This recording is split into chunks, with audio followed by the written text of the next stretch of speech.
Hey friends, long time no see. Sorry about that. It's totally my fault.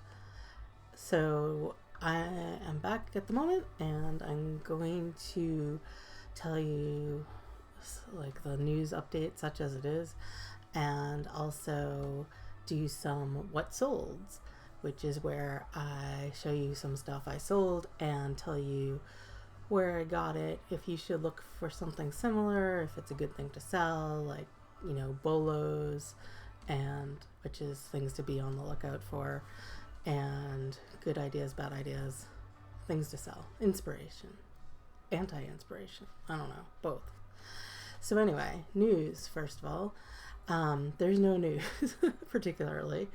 I know I was talking in a recent-ish video about rebranding the channel, and I actually don't think I'm going to do that. I've pivoted like 10 times in my thinking since I said that, and I think I've came up with a better way of doing what I was trying to do.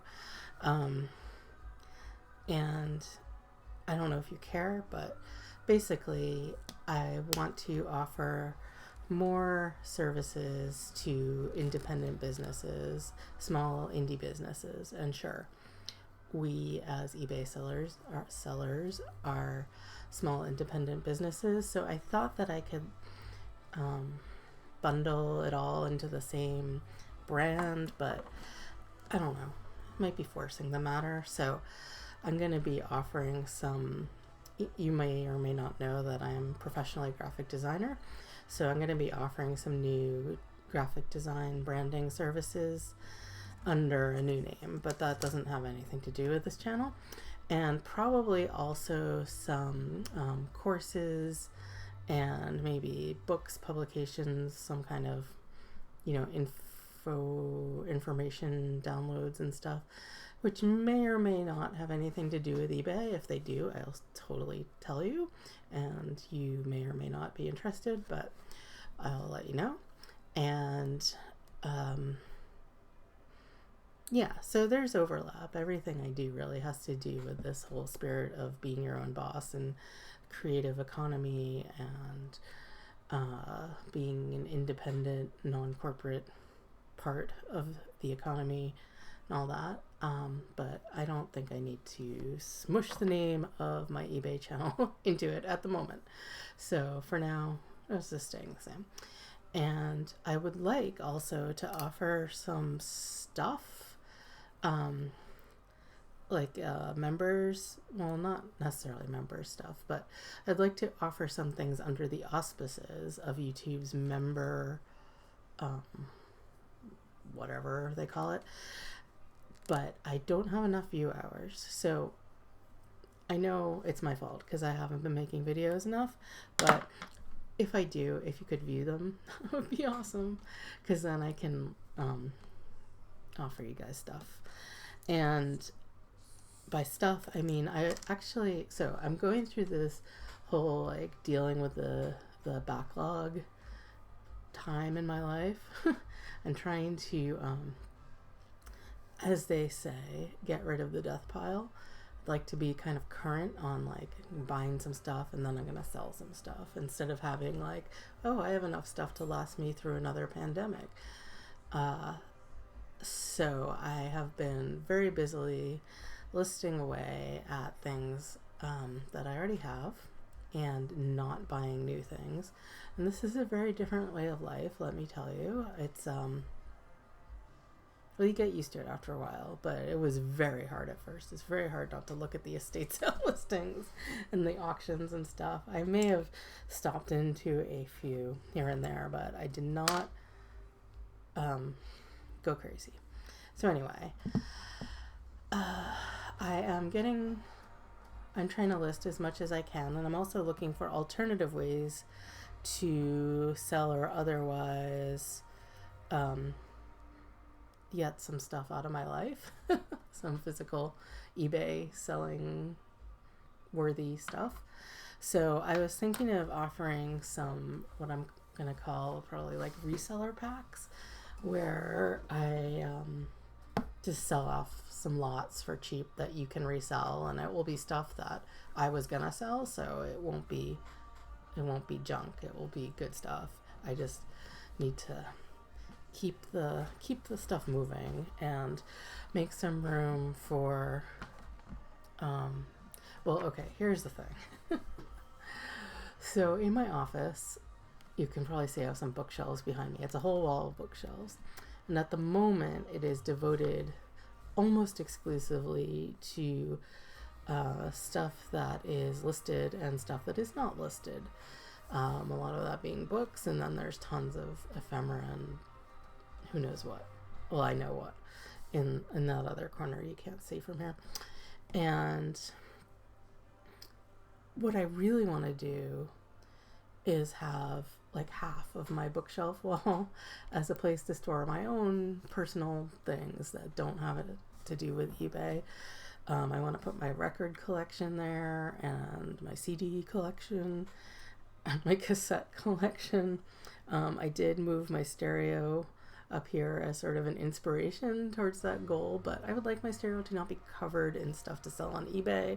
I like it to be usable and have my music collection here, because that's like a big part of my life, and I want to make space for it in my bookcase. So that is sort of a goal, but also just a thing that's inspiring me to try to move quickly in selling stuff. So anyway, you might be the happy beneficiary of some of this movement. And what else? Oh, and I've also, what else? An eBay world. So I've been trying to change my prices very fluidly with like what's working. So I have been selling things for less because it moves them, and not like a horrible compromise less, but just a realistic less. Like, you know, I try to always price things high and then do offers or whatever, but you know, I'm letting postcards go for $5 sometimes if they're worth $5, like normal people do, instead of trying to get like, you know, $10, $12, $14 for one-of-the-mill postcards, which is a thing I tried for a long time. So stuff like that. And it's kind of satisfying to have more inventory move, and it's not like I'm losing money on it, because of course, like, you know, I buy a bazillion pieces of ephemera, and then if I sell them for $5 or $10 instead of $10 or $12, you know, it's fine. And of course I'm still trying to sell higher price items and high profit margin items, that stuff too. Anyway, that's all part of what's going on. And I also I have a part-time assistant who's actually not, she's a virtual assistant, and she is helping me list, which is awesome because I'm getting more listed. So I'm doing at least 50 a week now, if not more, which isn't really much for some people, but I am pretty part-time with eBay at this point. I have a lot of things going on, a lot of plates in the air. I have my design work that I do for clients, and then I have a Shopify store that has nothing to do with eBay stuff, that is things I've designed and made. So it's totally different. And those two things have also been taking up a significant amount of time. I'm really trying to get the Shopify store up and running more profitably. So that's a lot of work. But it's all good. I like all of these things. I just, try to be multiple people and do a lot of stuff. And that reminds me, there's another thing I've been doing, and I should tell you about it, which is that people have emailed me, just sort of out of the blue, having watched some of my CSV upload series, and asked me if I will do consulting about eBay CSV uploads. The things used to be called file exchange and now are kind of not called anything. It's kind of called uploading CSV files. And so I've been doing that for some people, and it's pretty cool because for whatever reason I seem to know the ins and outs of the system and how to troubleshoot it, which is like just not like a healthy use of time for anyone to learn at this point, really. But I can help people pretty well with their, setting up a template or helping them do a bulk upload or just troubleshooting what's going on with their template. So I'm gonna sort of officially offer that as a paid service if anyone is interested. I mean, of course, I'm happy to answer questions in the comments, or you can email me if you just, have a relatively straightforward question. But if you want me to get hands-on, down and dirty with your actual like Excel or CSV files and like help you to make a cool template that works and that you understand and stuff, or automate some things with formulas or whatever, that's going to be a thing I am offering, and you're welcome to contact me about it via email now, but I'll also try to make some sort of codified like offer where it's a thing. So that is also a thing going on. And meanwhile, let's do some, what are they called? What solds? Yes. I'm also thinking of not editing my videos too much, and I'm really sorry because I'm sure it's extremely tedious. But okay, let's do some what solds. So starting off, we have this photo of Japanese World War II dog tags, and I didn't know what this photo was of when I found it, but I did some Google Lens sleuthing and figured it out. I don't know what they say exactly. Google Translate couldn't help me with that. So I know they're Japanese dog tags though, and I know the context in which this photo was found, so that was cool. This sold the day it was listed. And I don't know, I did a video a while back where I showed this bunch of photos I got from World War II, and I didn't know what they were at that point really, and I've researched them quite thoroughly and listed them, or as thoroughly as I can for, eBay. And it turns out they were taken mostly on New Caledonia in the South Pacific, and also seem to involve some actual fighting when the soldiers from New Caledonia, or the U.S. soldiers from New Caledonia, were deployed at Guadalcanal. So it's pretty interesting stuff, and there's some that's a little bit gruesome and I have not listed on eBay. So if you have any suggestions of where I could list some authentic World War II photos that include dead enemy combatants, like Japanese people, in a respectful way, if that's not an oxymoron, let me know. All right, moving along. Oh, and this sold for $15, which you can see. Next, I'm just showing this because it's an example of something. So this is a first day cover. If you don't know what that is, it's like when a new stamp comes out, the post office issues some kind of special envelope and they put said stamp upon it, and then they postmark them usually at a relevant place, and you can have them sent to you, or you can like set it up or whatever. It's changed over the years, I guess. Anyway, this is one of those from 1959 for when Hawaii became a state, and this sold for probably $3 or $4. And point being that first day covers, though they seem kind of exciting, usually don't sell for much. I've started to lot them more. I used to just sell them individually, and they just sit there forever at my like $9.99 or $12.50 price. So I've started to lower the price on these, or to put them in lots, hopefully by year or by theme, and that seems to do better. So here's one that just sold for a few bucks, and like, okay.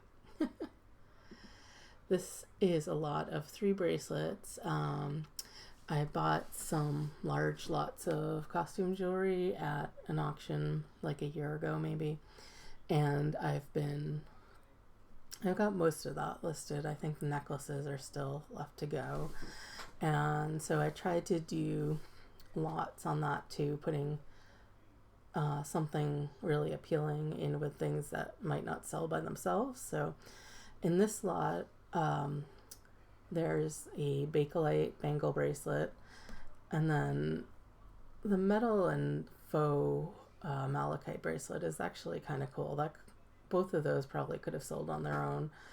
And then I added this other, I don't know, it's probably 80s big plastic square bracelet, and together they sold pretty quickly for $25.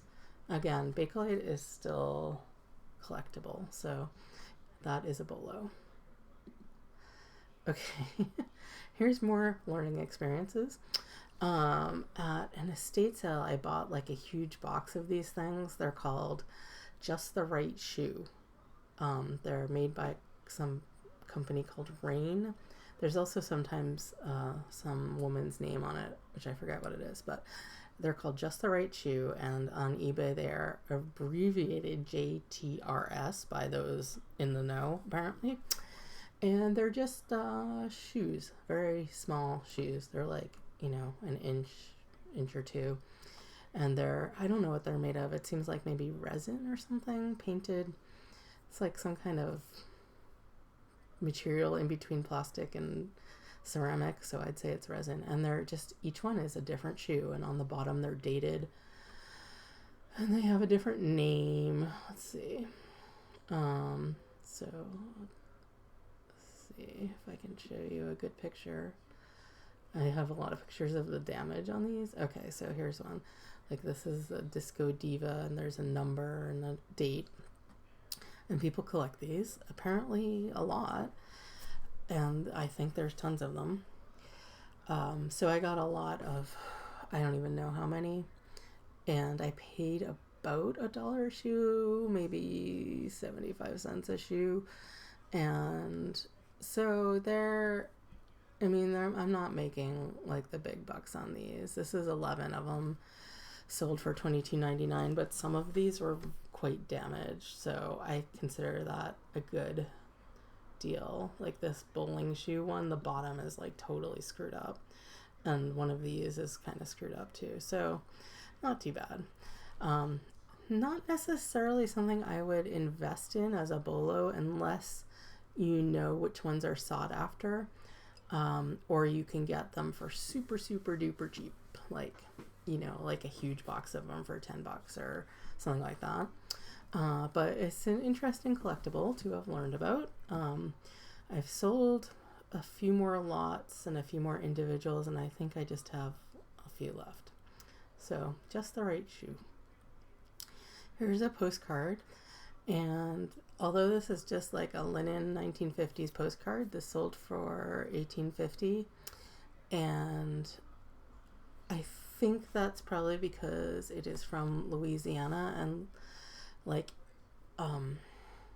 Louisiana postcards seem kind of few and far between. Like there's lots of New Orleans with the wrought iron balconies and stuff, but ones of other places seem to be a little unusual. Like a lot of the southern states around there, like Alabama, Georgia, Louisiana, Arkansas, it's just like you don't see many postcards. So anyway, this is Greenwood, and this one sold pretty fast for $18.50. So sort of a bolo, a conceptual bolo. All right, Here's like a kind of an anti-bolo, but maybe not. I bought a lot of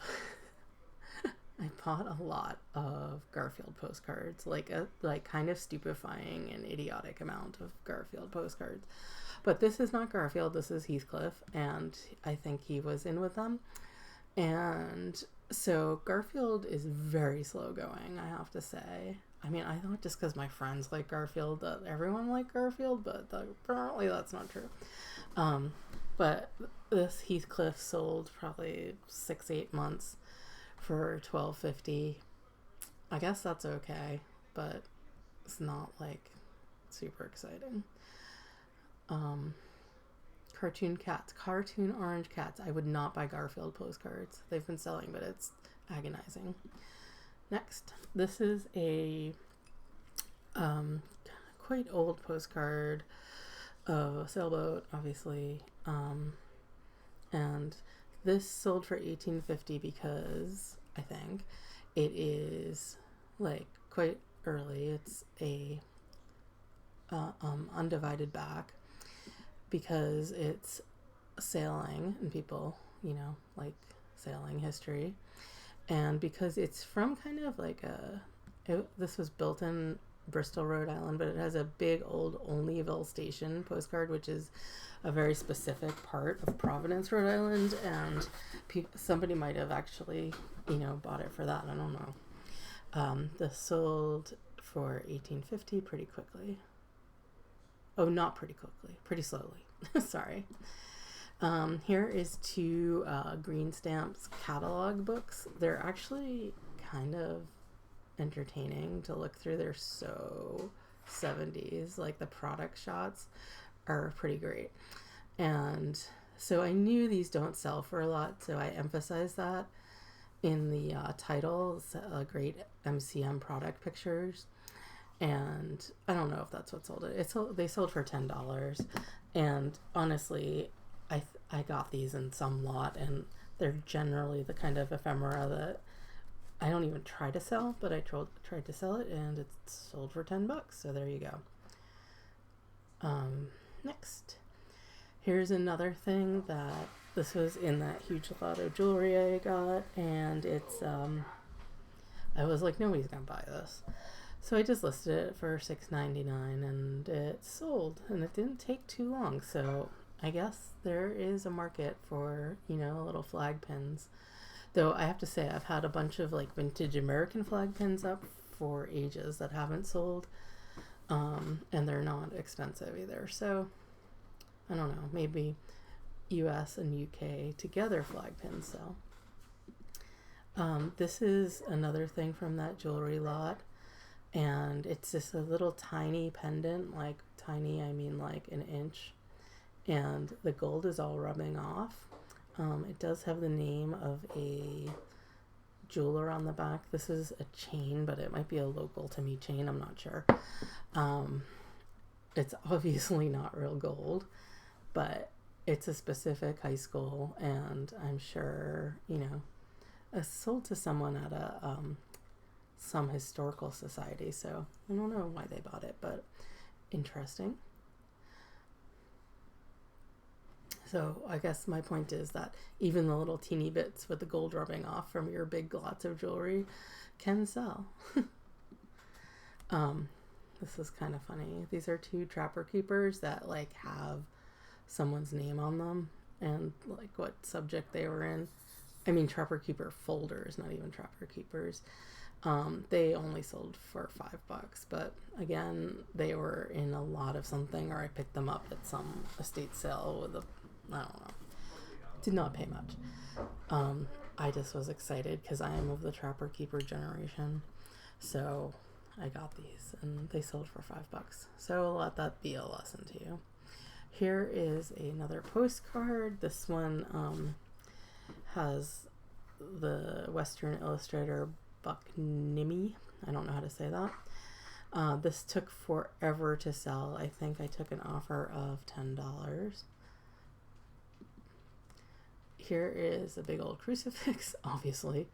I think I got this at an estate sale in a big lot of stuff, so it was not expensive.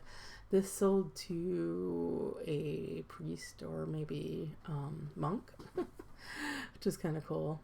I mean, it's a nice one. Yeah, crucifixes are a pretty good thing to sell, actually. They're very plentiful and still desirable.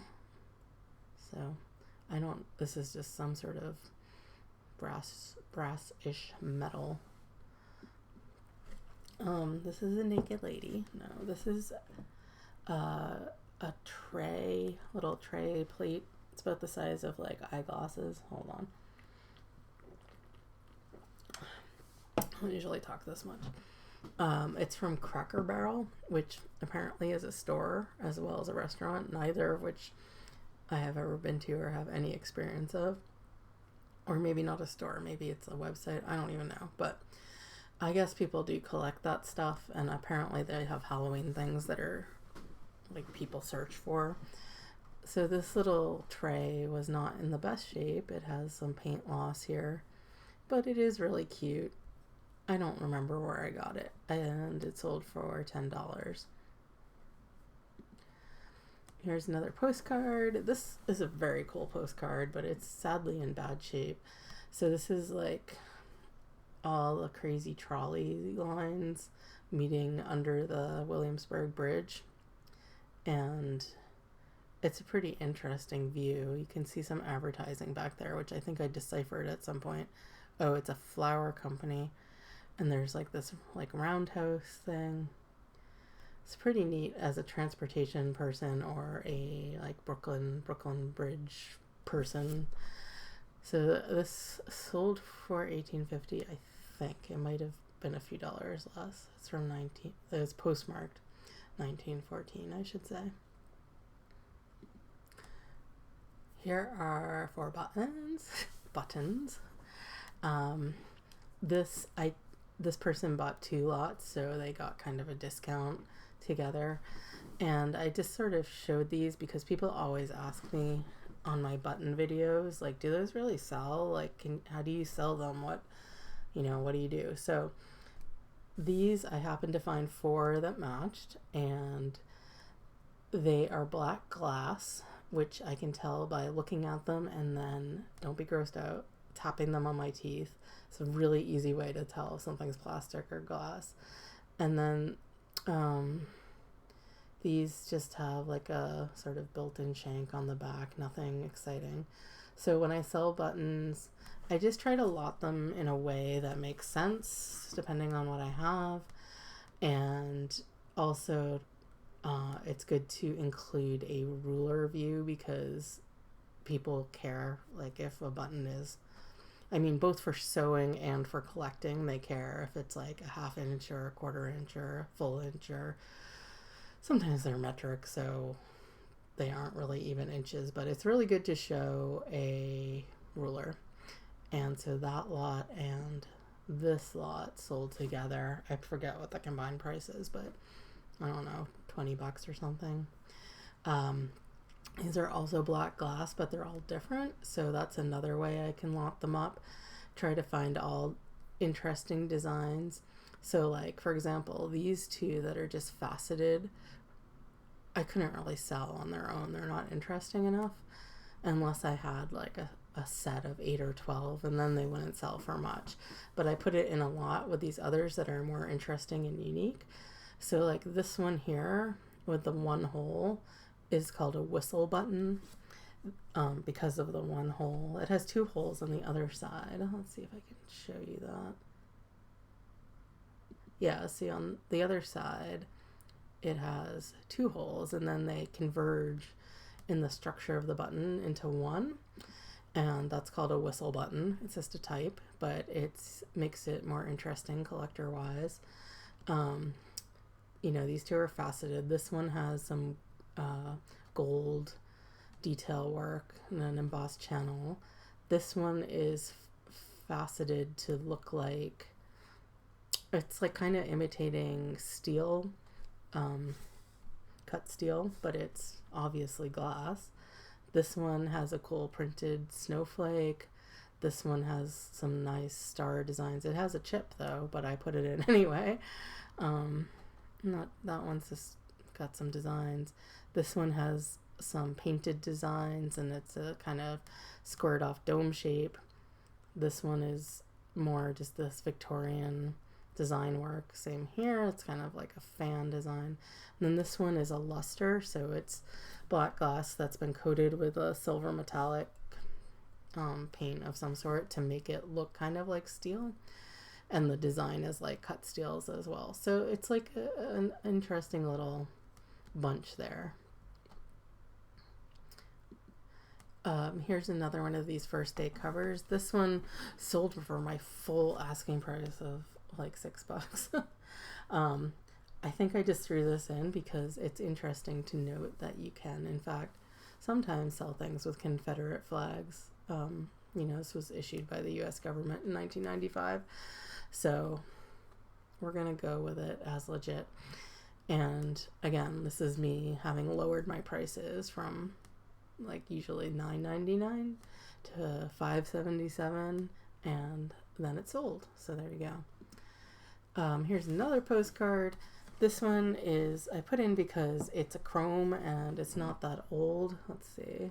It doesn't have a postmark or anything, but it's, I don't know, 80s maybe. And it's Ethiopian Airlines. And it's kind of an interesting view. And how many postcards do you get from Ethiopia? So that was kind of cool. I bought a little lot of them somewhere along the way. And I like to buy postcards like from interesting countries you don't see postcards from that often in the U.S. Like I sold one today or yesterday from Svalbard, which is pretty awesome. And like some of the countries in the Middle East or Antarctica, just anywhere you don't usually see postcards. They seem to get more interest than your standard UK, France, Germany, European postcards. Not as many collectors for that. Okay, next. Here is Marbleheadopoly. So Marblehead is a town. It's the next town over for me. And this is a game that some people made in 1995. It was actually to benefit the school board, I think, or the schools in some way. And this illustration was actually really famous at the time. This is a Marblehead artist who was super trendy in the 80s and 90s, I think. 80s, yeah, probably. And this illustration was really popular, and there's another one like it. Like everyone in Marblehead had a print of it in their house. And so anyway, this is collectible for a number of reasons. Just being an Monopoly game, people collect those Monopolies. Being Marblehead, people are interested in Marblehead. It's a historic fishing village. People are interested in this artist and this board game being produced as a fundraiser. So there's lots of things. Anyway, I took an offer of $50 on it. I could have held out for more. They are not super common anymore. It was, just made in a limited run. But I thought $50 sounds good, and I took it. I got this at an estate sale in Marblehead. All right. Here's something I don't usually sell. Shoes. I don't remember where I got these, but I think an estate sale probably. And I was just like, those are in great condition, and they're Dansko, so I got them. And those sold for asking price of $50, which was very nice. Okay, the Little Bible. This is a little Bible. No, it's a religious book, and it's like, well, you can see it's 1.5 inches.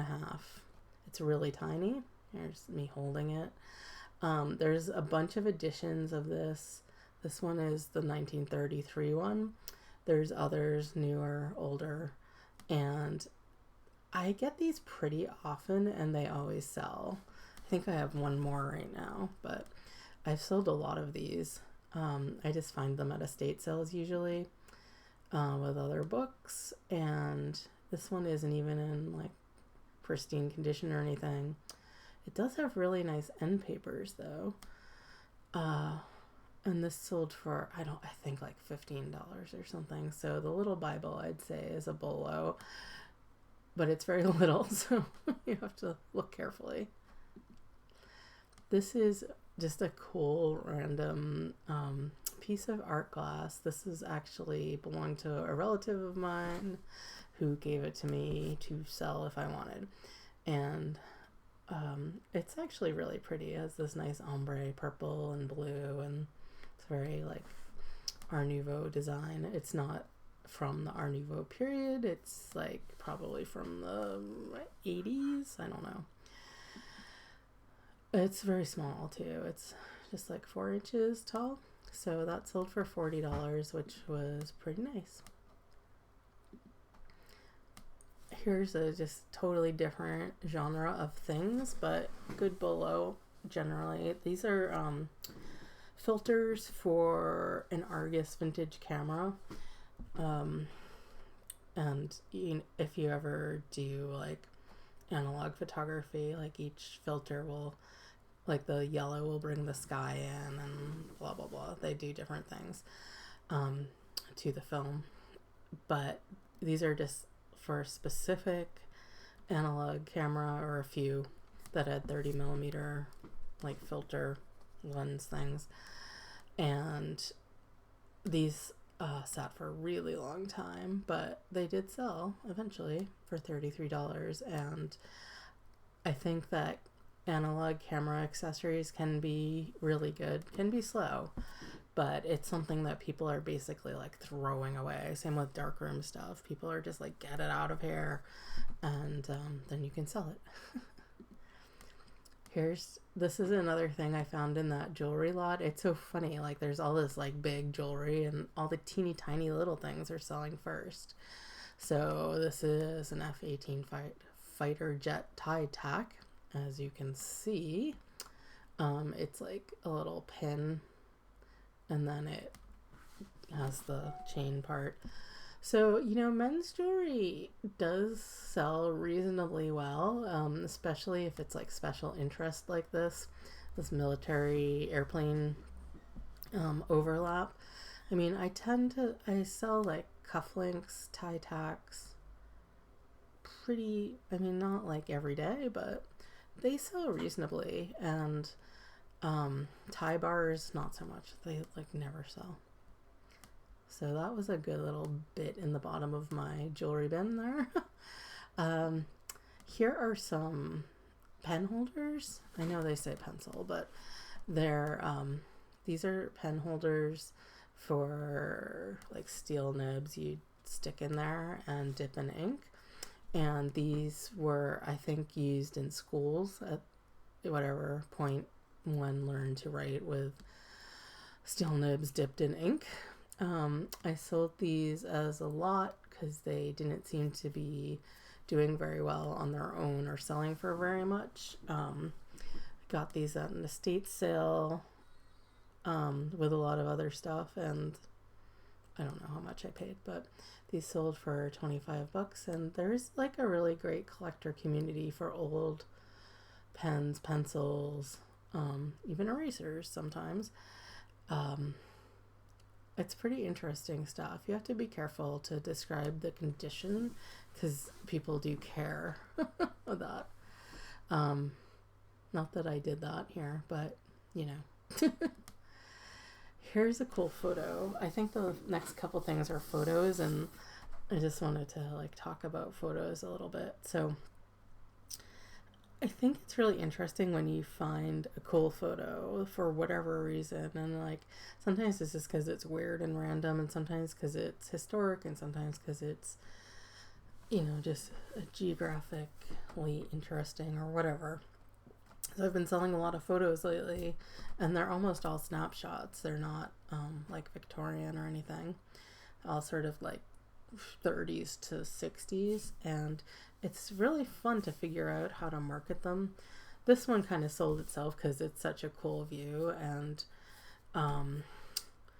I was able to figure out what kind of, like, which aircraft carrier this was thanks to another photo that was with it. And then I did some research about what aircraft carriers were when, where, when.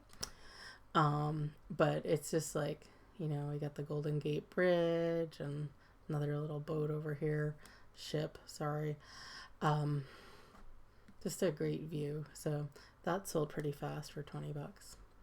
And this is a small photo. It's like 3 by 4 inches. Okay, this photo, it's all wrinkled and stuff, but look at it. It's just such a fabulous, exuberant photo. And so this one sold the day I listed it too. And it's just so fun.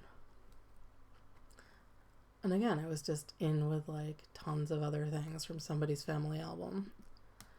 Here's another one. This one sold the day I listed it too. And so obviously what's, you know, striking about this one is that this guy is reading the Argosy magazine, which was like science fiction-y, like pulpy. And it's just such a great photo. Like, you know, this was again in with a bunch of like run-of-the-mill standard family photos, which I inevitably will lot up in some way. But this one just like stuck out. Like, look at that dude. He's so into this magazine, and like the chair and the wallpaper and the barrister bookcase. It's just such a great shot. So this one sold for $10 really fast. And it's like a, you know, little 4 by 4, 3 by 3. I don't know. Small snapshot.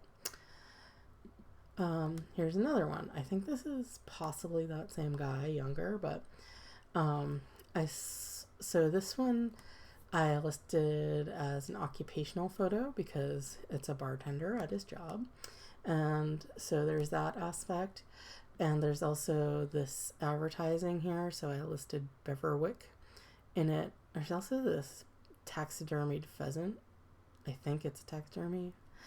It might be just a wood sign, but that's cool. And there's just like all these liquor bottles that if you know what you're looking for, you probably know what they are.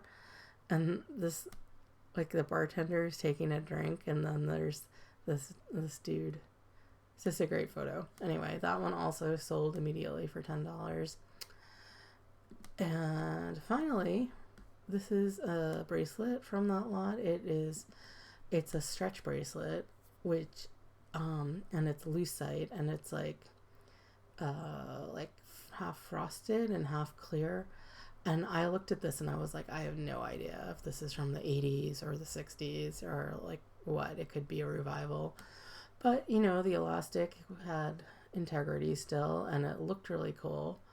And the person who bought it was really happy with it. So don't ignore stretch bracelets. They can have some value. They're not all just cheap junk from the past 10 years. And that is my what solds for today. And this is probably a super long video, but that's okay. I hope you watched it all so I get more views. If you hear that, that's my husband talking to my dog. Because we're fun around here. Anyway, thank you for watching, and I'm going to try to make more videos. I hope this was useful to you in some way. So thank you, and take care.